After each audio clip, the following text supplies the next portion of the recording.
go there. I mean, the numbers are smaller, the things about stigma and interest and investment dwindle, and there are a lot of issues about how you interplay between the two. And I guess what my current thinking is that what we have to do, and we haven't succeeded yet, is to marry these two together, to have this commitment to everyone, which the politicians and the high-level leaders of the education system say they have, but they haven't done what's needed to make it work for everybody. And those are the kids who are left over and not having success, and they're, I would assume, the families and the kids that you get engaged with.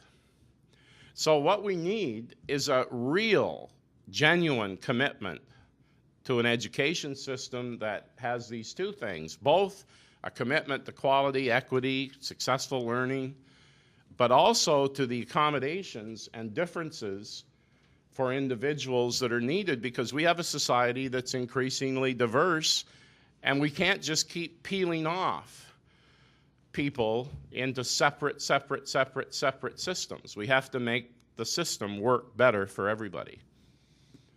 So what do we want? We want schools, this is my vision. I don't know if it's yours, but this is mine. Mine is that we have schools that serve all children well. That the goal of the system is that kids go to school and have their academic and social needs met, and that the supports that are needed, the strategies that are needed in the school allow a boy or a girl to go to school where their siblings go, and that they meet with success. They're welcomed, and that they have success. That's our goal. And to do that, we have to have schools that have both the commitment and the capacity to serve all of our children and to do it well. Okay, let's get into the human rights question.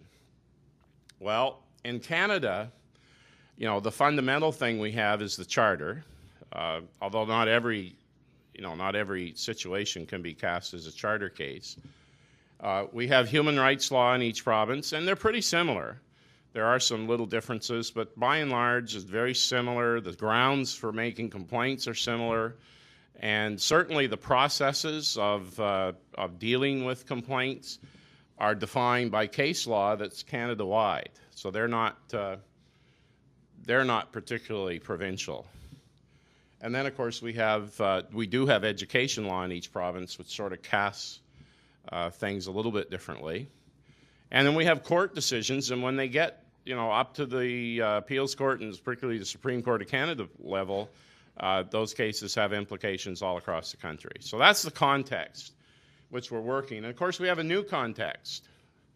You all right up to date and familiar with the convention. This actually is a photograph taken when Canada was signing the UN Convention on the Status of People with Disabilities last year, about a year ago. And how many of you know about the new UN Convention? How many of you know that it has a very strong provision, article on education and on the duty of what they call in this convention states parties, which means our governments, to deliver quality education for everybody? However, it has not been totally qualified. Well, it was signed by Canada a year ago. Now, of course, Canada doesn't even have a Ministry of Education, so they actually were checking with all the provinces to see if they objected, and they didn't. I know that. And so Canada signed, the UN ambassador from Canada signed, and it was signed in Ottawa by then Foreign Affairs Minister Peter MacKay at the same time. It's now been signed by well over 100 countries, and in order for a UN convention to become law or legally binding, it takes 20 countries to ratify a convention, and that's happened.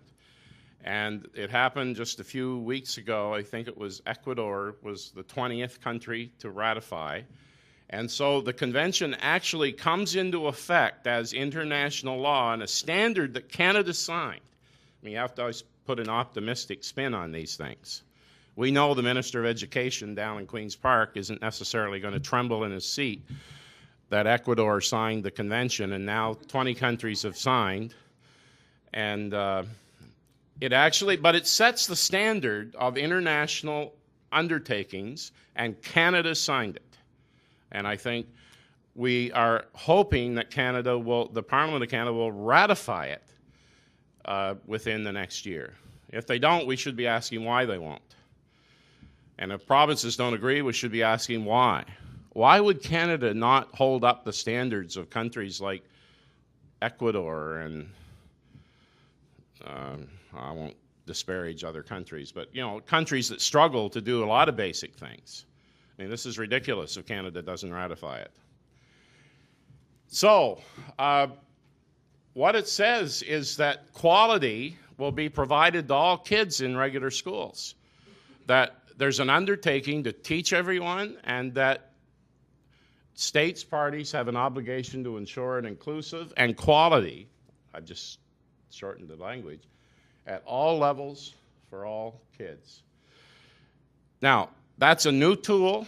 It's not going to immediately change the world, but it adds to the fact that our country has said it's committed to quality education for all our students in this country. And I think that's a big breakthrough. Now, Ontario and New Brunswick, as I said, are the only two provinces that have guidelines on accommodating students with disabilities. And of course, we say the word disabilities because that's what's in the Human Rights Codes, and that's what's in the Charter. I mean, people with disabilities, mental or physical, and then there's a definition of what that includes, are covered by these processes. And so the human rights guidelines tend to get at the process of accommodating students.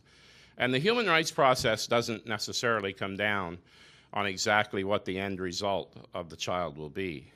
It deals with the process of fairly adjudicating quality and accommodation that makes sense for the individual. Yes?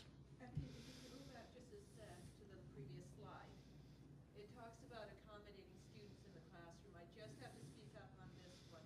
In our group, there are children with chronic illnesses who cannot get to the classroom. It is important that the education system reach out to them. And that's what individual accommodation is about. But, I mean, I would hope we'd all agree the starting point for any planning for any child is to assume the child has the right to be with peers in the local school and in the regular class. If it's needed, if it's necessary that something else happen, there's a proper process to do that planning and to have that result. And I agree with you that that's absolutely what's needed. Okay, so again, you may